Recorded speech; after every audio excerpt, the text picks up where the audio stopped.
তো হ্যালো বন্ধুরা, সবাইকে জানাই শুভ সকাল। কেমন আছো সবাই? আশা করি সবাই খুব ভালো আছো, সুস্থ আছো। তো তোমাদের ভালোবাসায় আমিও কিন্তু খুব ভালো আছি। তো নতুন সকাল, নতুন ব্লগ নিয়ে চলে এলাম আবার তোমাদের জন্য। তো চলো সবাই ব্লগটা দেখতে থাকো, আশা করি তোমাদের খুব ভালো লাগবে। আর সবাইকে জানাই অনেক অনেক ভালোবাসা, আমাকে এতটা ভালোবাসা দেওয়ার জন্য। তোমাদের ভালোবাসা না পেলে কখনোই আমি কাজটা করতে পারতাম না, তাই সকলকে জানাই অসংখ্য ধন্যবাদ ও ভালোবাসা। তো যাই হোক, তো সকাল সকাল উঠেছি, সকাল বলতে অনেকটাই বেলায় উঠেছি, যখন এখন শীতকালের দিন তো উঠতে একটুখানি দেরি কিন্তু আমার হয়েই যাচ্ছে। তো দেরি হলেও কী করবো বলো, ঠান্ডা উঠেই আর ঠান্ডা লেগে যাচ্ছে, তো ওই জন্য একটুখানি দেরি করেই উঠি। তো তোমার দাদাভাই উঠে তো 6টার সময় কাজে চলে গেছে, আর আমি উঠেছি 8টার সময়, তাহলে ভাবো কতটা বেলা হয়েছে। তো যাই হোক, উঠে আশিবাসি কাজগুলো সব ঝটর পটর করে ছেড়ে নিয়েছি। তো সেরে নিয়ে তারপর হচ্ছে প্রেসারে ভাত বসিয়ে দিয়েছি। তো ভাত বসিয়ে দিয়ে হচ্ছে তোমার ছেলে মেয়েকে খাইয়ে ওরা দুজনেই স্কুলে চলে গেল। তারপর আমি আমার কাজ শুরু করেছি। তো কাজ বলতে তারপরে আবার দুপুরের রান্নাবান্না। তো কী কী রান্না হচ্ছে না হচ্ছে চলো পুরো ব্লগটা দেখো। তো রান্না তো বসিয়ে দিয়েছি, আর একদিকে দেখো আমি আমার কাজগুলো কিন্তু গুছিয়ে নিচ্ছিলাম। যেমন হচ্ছে অনেক কদিন ধরে ভাবছি যে বিছনা চাদরটা পাল্টাবো, কিন্তু হচ্ছিল না। তো আজকে ফাইনালি বিছনা চাদরটা পাল্টে নিলাম, আর ওই চাদর টাদরগুলো সব তুলে দিলাম। আর শীতের দিনে কী বলো তো, বিছনা অনেক জিনিসপত্রই কিন্তু থাকে, যেমন ব্ল্যাঙ্কেট, লেপ, এগুলো কাঁথা, এগুলো তো থাকেই, তাই না বলো? তো এগুলো গুছাতেও কিন্তু অনেকটাই টাইম লেগে যায়। তো ওদিকে কিন্তু আমার রান্না চলছে, আর একদিকে আমি এই কাজ করছি। তো রান্না করতে করতেই কিন্তু সব দিক সামলাতে হয়, তাই না বলো? তো সকাল হলেই হচ্ছে আমাদের মেন কাজ হচ্ছে কিন্তু রান্না, আর সংসারের কাজ তো রয়েছেই। তো ওই জন্য রান্নাটা করতে করতে ভাবি রান্নাটা একদিকে হোক, আর একদিকে আমি আমার কাজটা সেরে ফেলি। তো রান্না তো বসিয়ে দিয়েছি, আর এদিকে দেখো আমি সব কিছু কিন্তু গুছিয়ে নিচ্ছি। আর এই লেপটা তুলতে আমার যা কষ্ট হয় জানো তো বন্ধুরা, প্রচুর ভারী। তো তুলে এটাকে ভাঁজ করা মানে খুব কষ্ট হয়ে যায়। তো চাদরটা তো একদম সব চেঞ্জ করে জানলাটাও খুলে দিলাম। তো জানলাটা না এখন আর শীতের দিনে সেভাবে আর খুলি না, কেন তো ঠান্ডা একটা হাওয়া ঢোকে, তো ওর জন্য খুবই অসুবিধা হয়। তো জানলাটা খুব কমই খোলা হয় ওদিকের। তো আজকে ভাবলাম না, রোদ যখন আছে বাইরে, তো জানলাটা একটু খুলে দিই, তো ওই জন্য আবার জানলাটা খুলে দিলাম। তো দেখো আমার বিছনা গুটানো কিন্তু পুরো কমপ্লিট। তো দেখেছো, সুন্দর করে কিন্তু আমি গুছিয়ে নিয়েছি। তো চলো ওদিকে রান্না কী হচ্ছে সেটাও তো দেখতে হবে, তাই না? তাই দেখো আমার বিছনা কিন্তু সুন্দর করে আমি গুছিয়ে নিয়েছি একদম। তো এবার চলো চাদরগুলো আজকে রেখে দেবো, আজকে আর কিছু কাচবো না, যেহেতু অনেকটাই বেলা হয়ে গেছে। তো ওগুলো কালকে সকাল সকাল কেচে দেবো, কারণ শীতের দিন তো কাচলেও শুকোবে না। তো ভাবলাম না থাক, এখন আর আজকে আর কাচবো না, একবারে হচ্ছে কালকে সকাল সকাল কেচে শুকো দিয়ে দেবো। তো আর এদিকে দেখো রান্না বললাম ভাত হয়ে গেছে আগেই, আর এদিকে দেখো চুনো মাছ পাতায় দিয়েছি, আর এখানে হচ্ছে কিন্তু বেগুন পোড়া। তো আগেই একটাই দেখো বেগুন পুড়িয়ে নিয়েছিলাম, আর একটা হচ্ছে, আর একটা ওই যে সাইডে রেখে দিয়েছি। তো 3টে বেগুন পোড়াবো। অনেক কদিন ধরে বেগুন কটা রাখা রয়েছে, শুকনো শুকনো টাইপেরও হয়ে গেছে, করা আর হচ্ছিল না।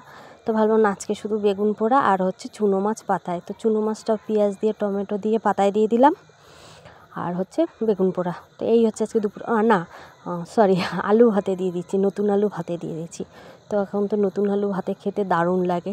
তো চলো ওটা ততক্ষণে হোক, ততক্ষণে আমি দেখো ঘরে 17 ইঞ্চি পাতা ছিল, তো 17 ইঞ্চিটা তুলে নিলাম। তো ঠান্ডায় তো আর মেঝেতে পা দিতে পারি না, জানো তো। তো ওই জন্য 17 ইঞ্চিটা পেতে রাখি। তো সেটাকে একটু তুলে রোদে দিয়ে আসলাম, দিয়ে এবার চলো ঘরটা ঝাড় দিয়ে আমি ঘরটা মুছে নেব। এখনও কিন্তু অনেক কাজ বাকি রয়েছে, জানো তো। তো এখনও ঘর ঝাড় দেবো, ঘর মুছবো, স্নান করা, পুজো দেওয়া, বাসন, তো অনেকটা কাজ রয়ে গেছে এখনও। তো চলো কাজগুলো আস্তে আস্তে সেরে ফেলি, আর তোমরাও ব্লগটা দেখতে থাকো। আর আমার ব্লগ তোমাদের কেমন লাগে অবশ্যই বন্ধুরা একটুখানি কমেন্ট করে জানিও, ঠিক আছে? আর যদি তোমাদের ভালো লাগে অবশ্যই একটু লাইক কমেন্ট শেয়ার করে দিও, আর চ্যানেলটাকে সাবস্ক্রাইব করে দিও। তো সেটা তো তোমাদেরকে আমি বলি, আমি জানি তোমরা করো, আমাকে ভালোবাসো সবাই তোমরা। তো তো তোমাদের ভালোবাসা না পেলে তো আমি কিছুই না, সেটাও আমি জানি। তো এই দেখো ঘরে কত ধুলো দেখেছো, মানে 17 ইঞ্চিটা পাতা থাকে না, আবার ঘরে বাইরে করে ব্যাস ধুলো কিন্তু ভর্তি হয়ে যায়। আর দেখো প্রচুর পরিমাণে কিন্তু ধুলো জমে গেছে। তো চলো আমি ঝটপট করে ঘরটা ঝাড় দিয়ে নিয়ে ঘরটা মুছে ফেলি। আর ছেলে মেয়ে আস্তে আস্তে তো এখন অনেকটাই দেরি হয়ে যাবে। আর তোমার দাদাভাই কখন আসবে সেটাও আমি জানি না, কখন কাজ ছুটি হবে। যাই হোক, আসার আগে আমি আমার কাজগুলো সেরে ফেলি, তাই না বলো? তো ঘরটা কিন্তু আমি সুন্দর করে ঝাড় দিয়ে নিলাম। আর তোমরা কে কোথা থেকে দেখছো বন্ধুরা অবশ্যই কিন্তু একটু জানিও, কেমন?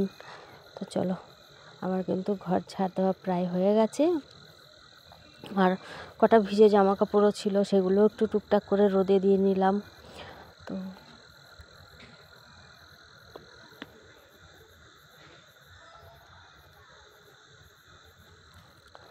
তো সেগুলো রোদে দিয়ে দিয়েছি যাতে শুকিয়ে যাবে তাড়াতাড়ি করে। আর ছেলে মেয়েও স্নান করে গেছে, সেই জামা কাপড়গুলোও ধুয়ে দিলাম একবারে। তো দেখো আমার ঘরটা কিন্তু ঝাড় দেওয়া হয়ে গেছে। আর এখানে আমি রান্নাটা সব কিন্তু গুছিয়ে নিচ্ছি। তো ভাত, আলু সিদ্ধ, বেগুন পোড়া, চুনো মাছ পাতায়। মেনুটা কেমন আজকে অবশ্যই কিন্তু একটু বলো।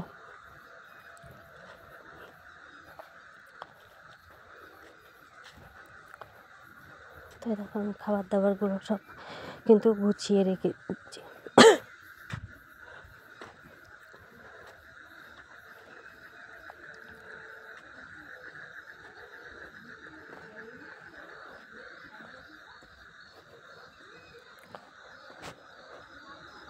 তো খাবার দাবার গুছিয়ে একবারে দেখো গ্যাস ট্যাসগুলোও কিন্তু আমি সব মুছে নিলাম, দেখেছো?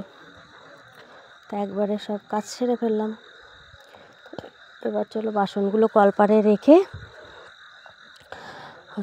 ঘরটা মুছে নেব। তো অনেকগুলো বাসন জমে গেছে, কেন বলো তো? সকালে সবাই খেয়ে বেরিয়েছে। তো সকালে যেহেতু প্রেসারে ভাত করেছিলাম, তো ছেলে মেয়ে সবাই খেয়ে স্কুলে চলে গেছে। তো বাসনগুলো তখন আর ধুইনি, তো রেখে দিয়েছি। তো ওই জন্য একসঙ্গে কিন্তু অনেকটাই বাসন হয়ে গেছে।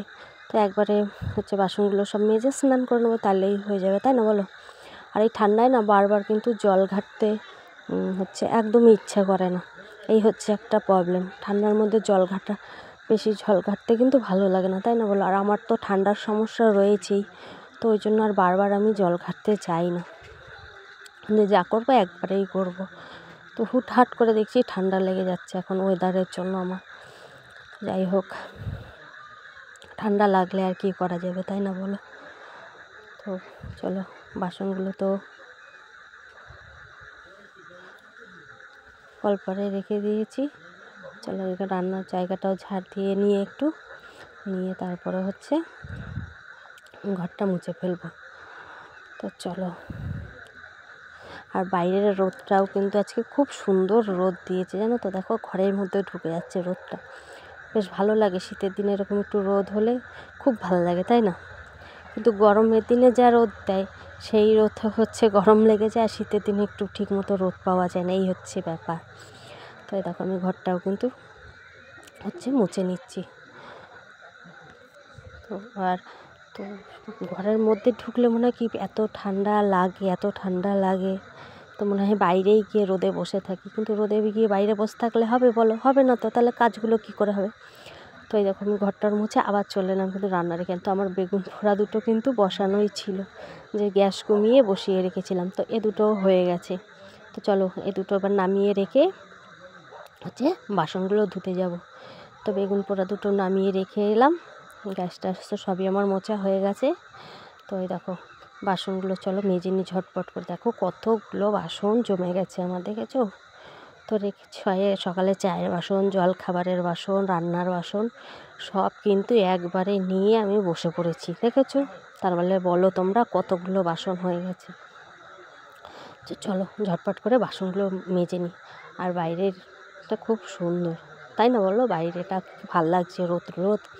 তো আমার কলপারটা অতটাও রোদ পড়ে নাই, কেন বলো তো? যেহেতু কলপারের ওখানে বড় বড় গাছ আছে, নারকেল গাছ, তো ওই জন্য কলপারটায় অতটা রোদও পড়ে না, গাছের ছাওয়া পড়ে গেছে, যার জন্য রোদটা খুব কমই পড়ে।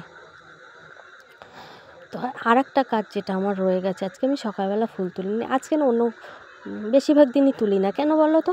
যেহেতু আমার বাড়ির গাছেই হচ্ছে ফুল, তো ওই জন্য আর মানে সকালবেলা উঠে তুলতে হয় না, যে যখন পুজো দেবো তখন তুলে মানে পুজোটা দিতে পারবো। তো ওই জন্য আর আমি সকালবেলা তুলি না। তো চলো বাসনগুলো ঝটপট করে মেজে ফেলি। তো বারবার কি দেখছিলাম বলো তো, পিছন দিকে, যে তোমার দাদাভাই চলে আসে কি না। কেন, ও তো দুপুরই চলে আসে কাজে গেলে। তো বারবার দেখছিলাম চলে আসে কি না। তো আরও তাড়াহুড়ো করছিলাম যে যদি চলে আসে। তো দেখছি না, আসেনি। তো চলো আমি আমার কাজগুলো সেরে নিই, ততক্ষণে হয়তো চলে আসবে। এখনও তো কাজ বাকি আছে, তাই না বলো? এখনও স্নান করব, পুজো দেবো, তবে না কাজ শেষ হবে আমার। তো চলো, বাসনগুলো তো মাজা হয়ে গেল, এবার ঝটপট করে ধুয়ে ফেলি। তো চলো, আর জলটা মানে কলের জলটা পাম্প করে যেহেতু ধুচ্ছি, জানো তো, জলটা বেশ গরম গরম বেরোচ্ছিলো, তো খুব ভাল লাগছিলো। তো দেখো আমি বারবার কিন্তু পিছন দিকে দেখছি যে চলে এলো কি না। এসে দেখেই বলবে, এখনও স্নান করতে পারোনি, কী করছিলে? এটাই তোমার দাদাভাই আমাকে বলে, জানো তো, যে কী কাজ করছিলে, এত বেলা হয়ে গেল, স্নান করতে পারোনি এখনও। তো যাই হোক, ওটা ভাবছি আর পিছন দিকে দেখছি যে এলো কি না। তো চলো, বাসনগুলো তো ধোয়া হয়ে গেল সব। দেখছো, তোমাদের সঙ্গে কথা বলতে বলতে আমার কিন্তু সব কাজ হয়ে গেল, তাই না বলো? তো এই হচ্ছে ভালোবাসার বন্ধুদের সঙ্গে গল্প করতে পারলে কার না ভালো লাগে, তাই না? তো তোমাদের সঙ্গে গল্প করতে করতে দেখো আমার কাজ কিন্তু হয়ে গেলো। এবার ভাবছো যে দিদিভাই ঝুড়ি নিয়ে হাঁটা দিল কোথায়? তো তোমাদেরকে তো বললামই যে সকালে ফুলটা তুলিনি, তো এখন ফুলটা তুলে রেখে স্নান করবো, পুজোটা দেবো, তাহলেই হয়ে গেল আজকের মতো কাজ। তো খাওয়া দাওয়ার পর আর কোনো সেরকমভাবে কাজ থাকে না আমার। যদি বিকেলে একটু হাঁটতে বেরোই তো বেরোই, না হলে নাই বেরোই। তো এই হচ্ছে ব্যাপার। তো এই আমাদের গাছটায় যতগুলো জবা ফুল ফোটে আমার পুজো দেওয়া হয়ে যায়।